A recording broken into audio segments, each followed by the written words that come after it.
Are we live now? Yes, live now. Okay, so start again. Welcome everyone. Apologies for a slight technical hitch. This is the first of a new LinkedIn Live series. Hopefully not our last. We'll get the hang of it.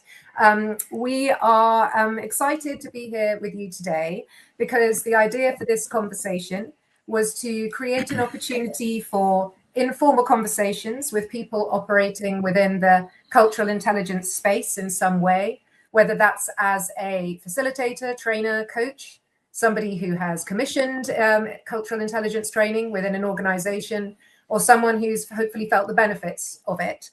The plan is to get to know our guest of the day, at the same time as considering some hot topics, common issues and pain points that regularly crop up during this cultural intelligence work, and hopefully share some inspirational stories, whether personal or professional, about the way cultural intelligence can help with addressing these. Today, we're going to be considering the pitfalls of the one and done workshop, that hoped for silver bullet, why that's not generally enough to change behavior, and talk about ways that we can address that.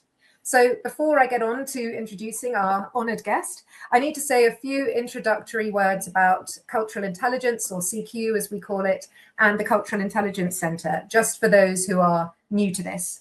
So I'm Polly Collingridge, and I am a CQ certified facilitator and general manager of the Cultural Intelligence Center UK.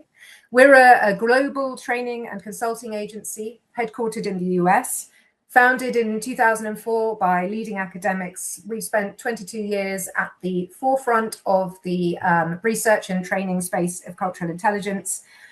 The mission has always been and still is to help individuals and organizations to thrive in really what feels like an increasingly complex, diverse world.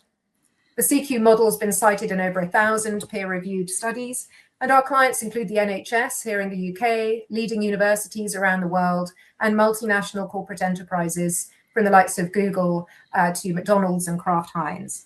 We help these clients and others improve communication, to reduce conflict, build stronger and more effective teams, really by showing them how developing CQ can help them harness the diverse perspectives within their workplace rather than being slowed down by them.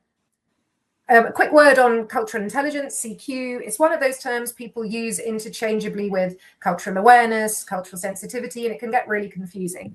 But at the Cultural Intelligence Center, CQ is a specific, measurable, academically proven skill, and it's the ability to relate more effectively to people who are culturally different to you in some way. It's distinct from emotional intelligence, it's distinct from personality attributes, and everyone can develop it. It's based around 4 main capabilities.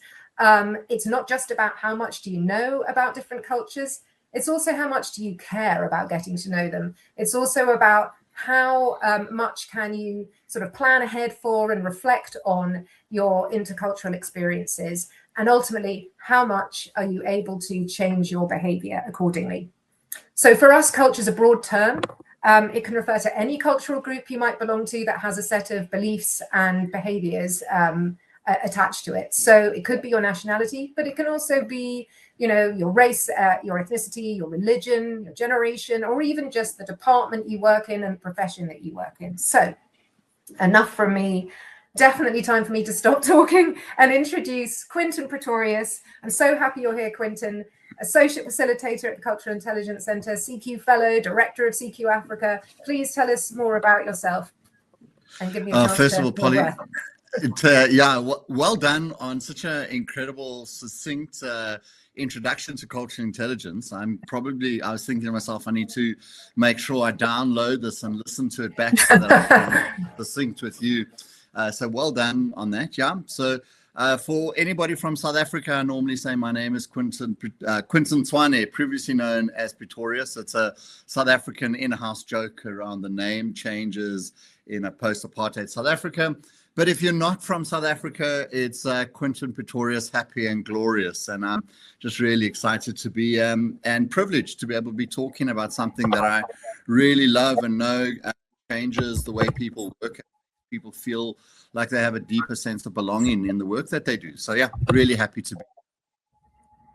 Lovely, lovely, Quinton. So happy you're here with us. So, do you want to just kick off by telling us, how did you first come across cultural intelligence, and what made you become interested in it? Like, why did it stand out for you? Sure.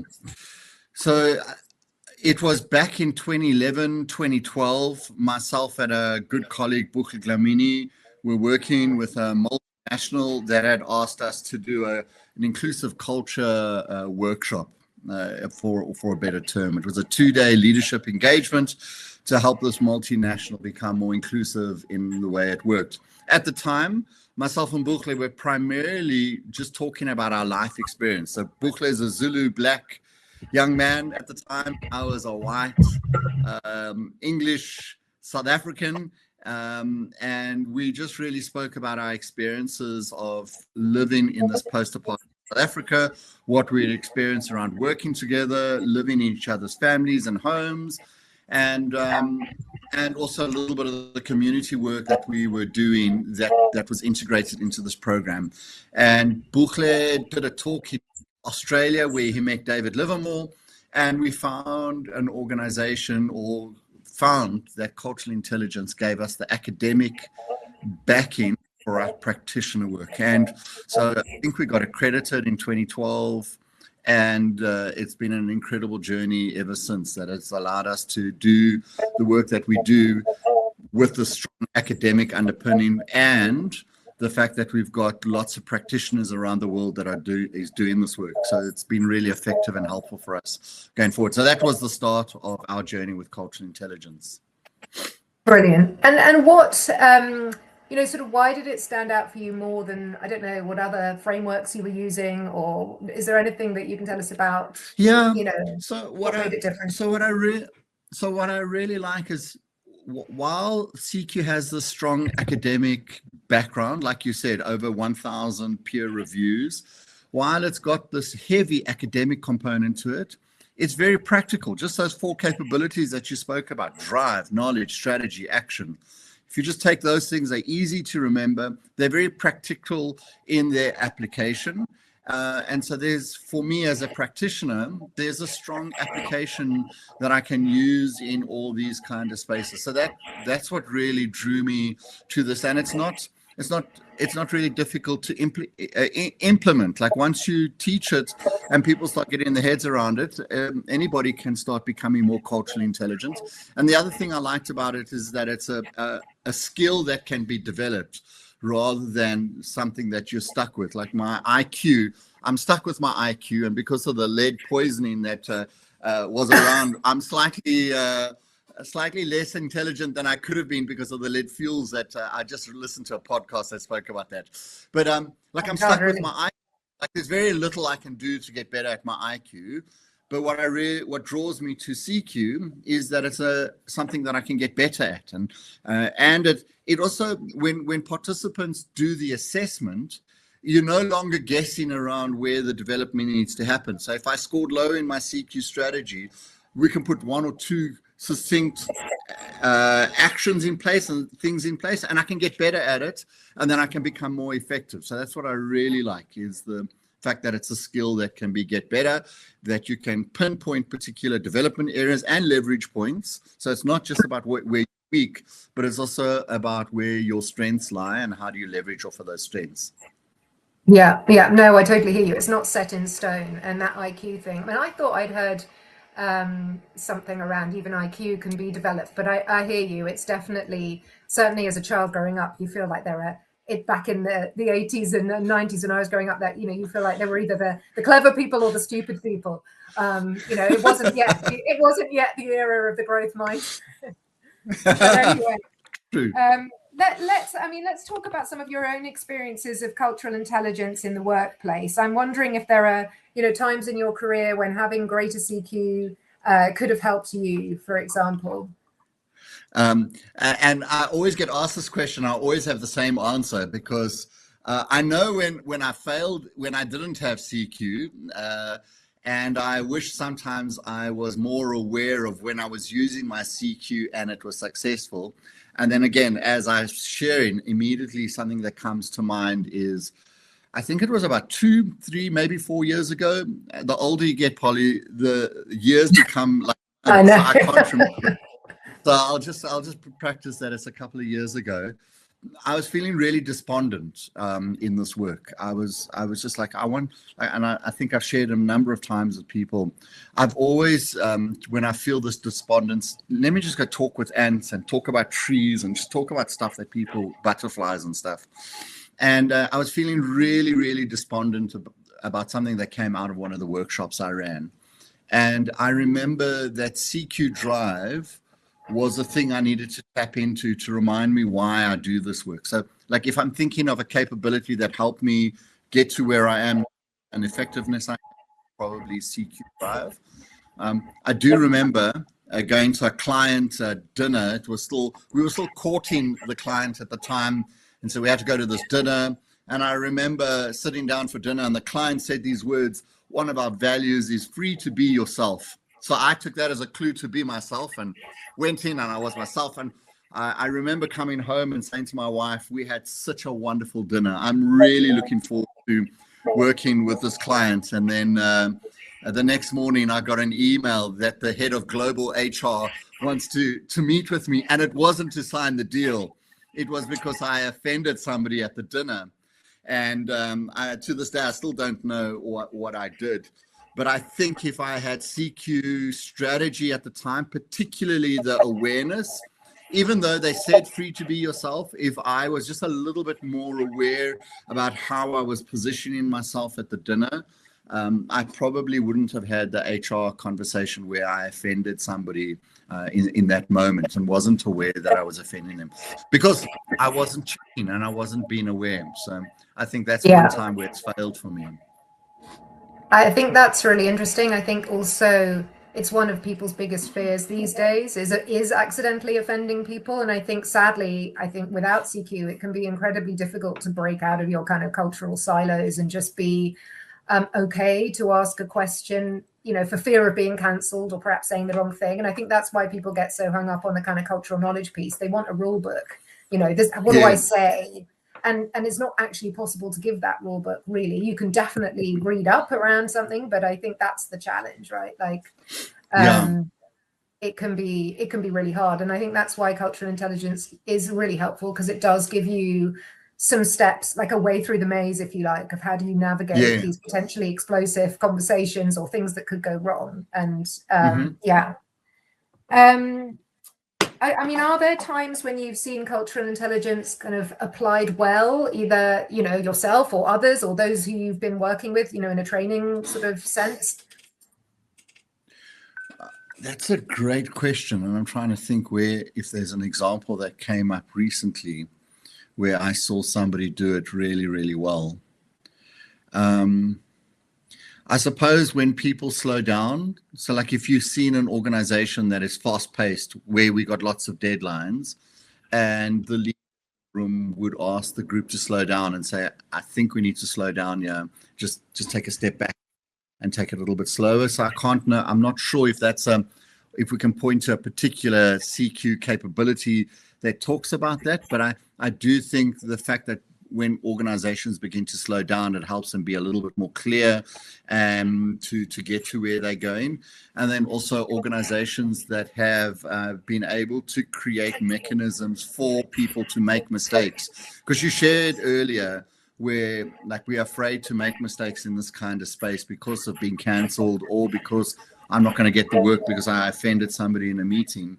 But the organizations that create psychological safety through cultural intelligence are the ones that allow people to make mistakes, because I often think about the biggest learning I've ever had is when I've been allowed to make a mistake, reflect on that mistake, and then come back and improve on that. And so organizations that create those kind of environments where mistakes are allowed, I think I've seen the greatest kind of impact around how they move forward and engage a little bit more.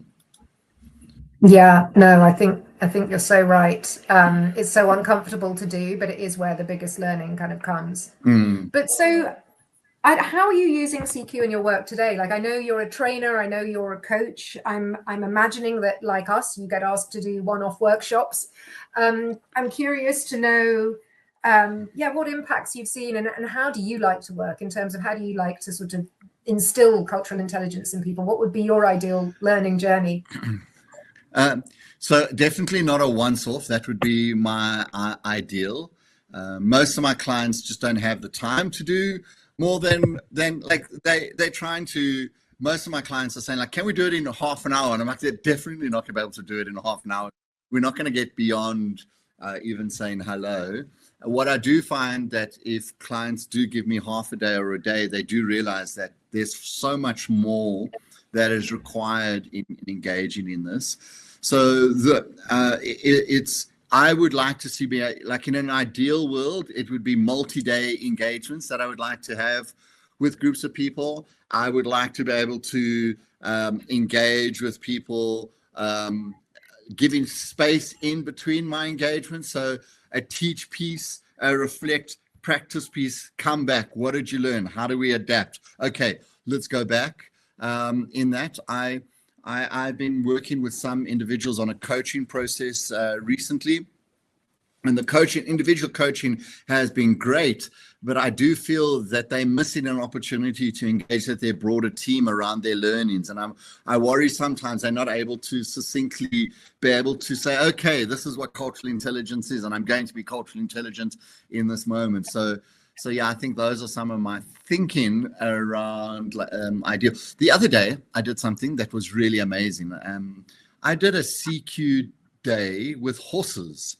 And so we engaged with horses and the cultural intelligence framework, which was absolutely incredible. It was amazing. Tell us more. Like, I'm sorry, we need details. I'm really curious. So we started the day by just doing an introduction. I gave a broad understanding of what cultural intelligence is. And then we went and did some horse whispering, if that's like the best way I can explain it. And how you can use the CQ capabilities to engage with horses was amazing. And because horses come from a different culture, horses are not interested in title. They're not interested in any of those kind of, like my accolades. They're not interested. The main thing a horse wants to know when you get into the pen with him is, can you be trusted? And will you do what you say you're going to do? And I thought this was hocus pocus. But when I see people get into the pen and speak to a horse, to say the horse is on the other side of the pen and speaks to the horse to come over to them, it was absolutely amazing. And the lessons immediately started landing with people. Or we were standing in this pen in a circle, and this horse was just walking around and would bump into people. And some people that are afraid of horses were a little scared at the time. But the instructor was saying, the horse is just letting you know I'm here. Include me in what you're doing. And at one point, we were all standing in a circle, and the horse was standing in the circle looking in like it was part of the conversation. It was mind-blowing.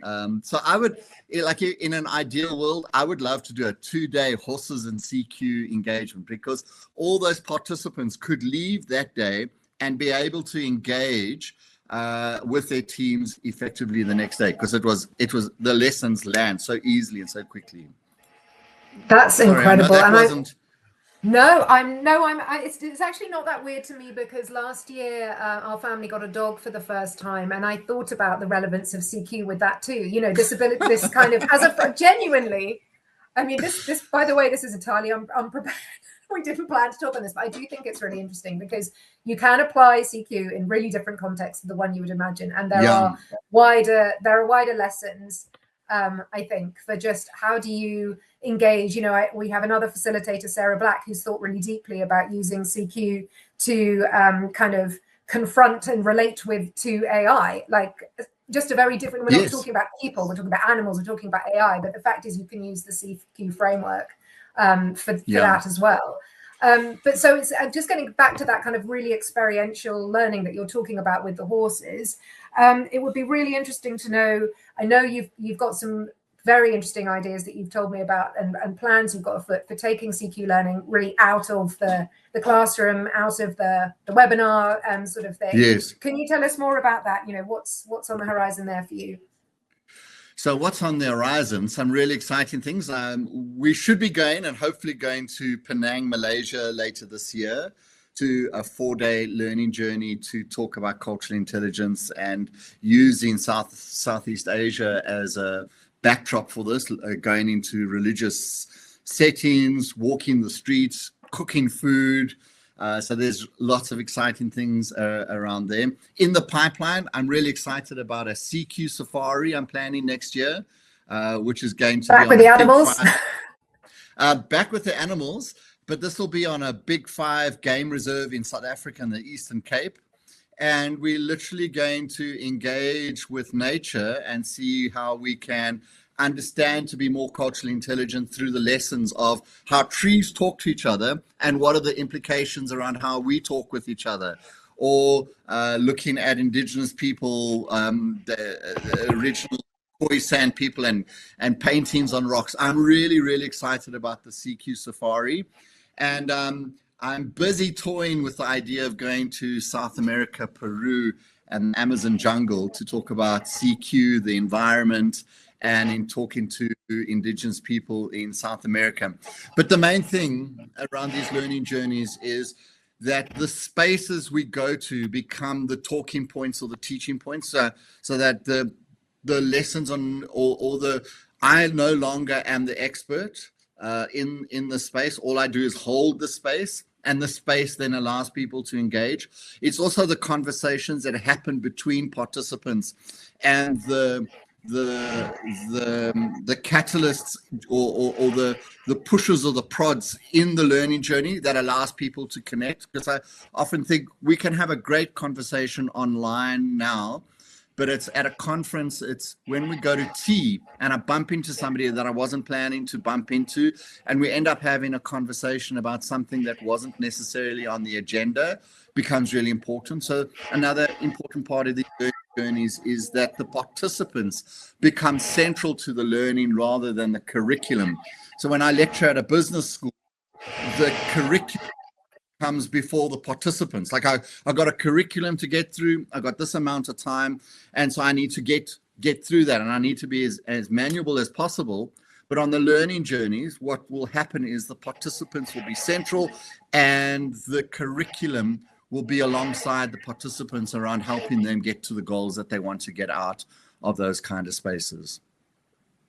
Oh, I love the sound of that. And you and I have talked before about the fact that learning isn't linear, that it's not this kind of, I've learned languages before, or tried to, I've learned musical instruments. And I know that thing of where you think you're getting somewhere, and then, your interest wanes or your ability seems to kind of level off a bit, and then you come back to it and you feel like you can't, and then suddenly you kind of move up another level. And I feel like cultural intelligence development, it's maybe a little bit like that. Certainly the drive piece waxes and wanes depending on what's going on for you. And I feel like having these opportunities to sort of get out in the real world, as it were, and actually feel what's going on rather than sort of intellectually learn it and intentionally try and apply it. Yes, that's part of the strategy and that is necessary, but just sort of, not necessarily working through consciously all of those 4 different capabilities, but just letting them all kind of surface as and when needed.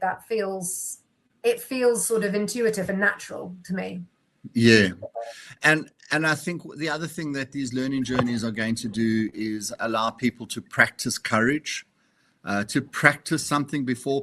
Because I remember one of my participants, before she came on the program, she said, I would go back home after a training, and if somebody was biased towards me or did something negative, I wouldn't do anything at work. I'd go home, shout at my husband, kick the dog, and I would be really moody in that place. But I didn't know. So after the CQ training, she said, I know now how to respond next time when this happens. And so these experiential processes will allow people to actually practice this rather than just keep it at a reflective moment, or just to say in my journal, I think I'm going to do this. By interacting with a space and people and things, I think you'll have a better grasp of, this is what it feels like to be more inclusive, or this is what it feels like to do that or this. Yeah. And do you think, what do you think are the important lessons that someone would take away from, say, their time in Penang or the CQ safari, like when they get back in the office kind of thing? What would be the things that you would expect to see? So I want to make sure that these learning journeys are informative, first of all, so that if I were to ask somebody, what was one of the most powerful learning experiences or journeys you've been on, or sessions you've been on? What's informed who you are today as a leader? These learning journeys will be one of the most foremost things that will inform how people show up as leaders. So that's the one thing, that the experience will stay with people long after they've actually been processed, and they'll be able to point back to the feeling or emotion that they had while they were there. And it's really difficult to say, like, what's one learning thing that people need to learn, because each learning experience and each individual will be different. So I can speak from my learning when I was in Malaysia, and I was on a global program with David Livermore and Sandra Upton. And I couldn't understand why everyone in Malaysia was introducing themselves with their CV. And I was like, why are people doing that? And I went up and I just introduced myself as Quinton and carried on. And then realized that within the Malaysian culture space, at least, you need to give people a reason to listen to you. And that was a big learning from me, that I used to judge people that would give the pedigree of who they are before they spoke. I was like, I know, let your work speak for itself. But in some cultures, that's important. Now, that wasn't something that David wrote down and say, I want people to learn that. But it's through the experience that I picked that up, and now it's something I carry with me a bit more. And then it's also the relationships that you will gain from these experiences. And so, I have deep friendships from the global institutions that I've been with through the Cultural Intelligence Center. 10, 15 years later, I'm still in contact with people, and there's just this shared experience that we have that's really deep and meaningful. Yeah, I mean, I certainly see in the work that we do the importance of keeping leaders engaged with the importance of cultural intelligence, because they're the ones modeling this kind of open-minded approach. So just sort of anything you can do to kind of keep that drive alive in those people who are heading up organizations, I just feel is really important. So I'm aware we've got three minutes left. And I don't know whether, I can't see any questions in the comments, but I'm wondering whether you might just quickly think about what are the biggest mistakes that leaders make, would you say, when trying to champion cultural intelligence initiatives, leaders that you've worked with, things that you've seen. Yeah, that cultural intelligence becomes the hammer for every nail in the organization. So they come and now cultural intelligence has to fix everything.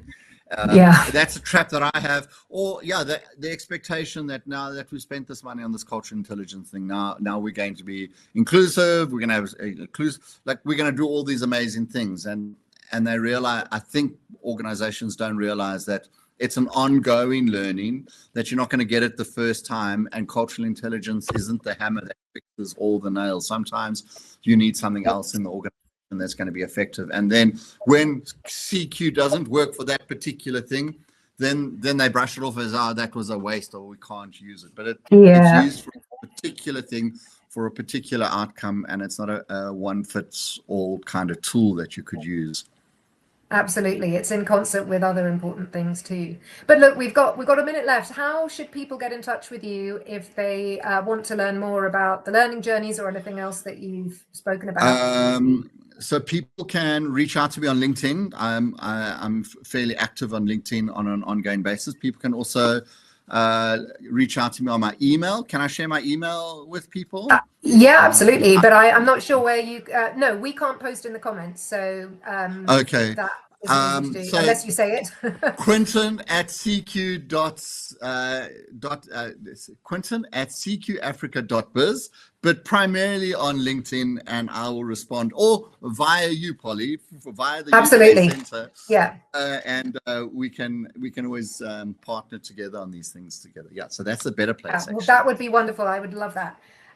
So thank you, everybody. Stay tuned for our next installment of our conversations. That's going to be Tuesday, 30th of June, with Victoria Reynoldson, who is the founder of Culture Cuppa. She's a trainer and coach as well, and she's written a book called Become a Global Leader. So really looking forward to that conversation, which is going to be about why more first-time managers fail. Hope to see you then, and thanks for joining us. Thanks, Quinton. Pleasure. Thank you.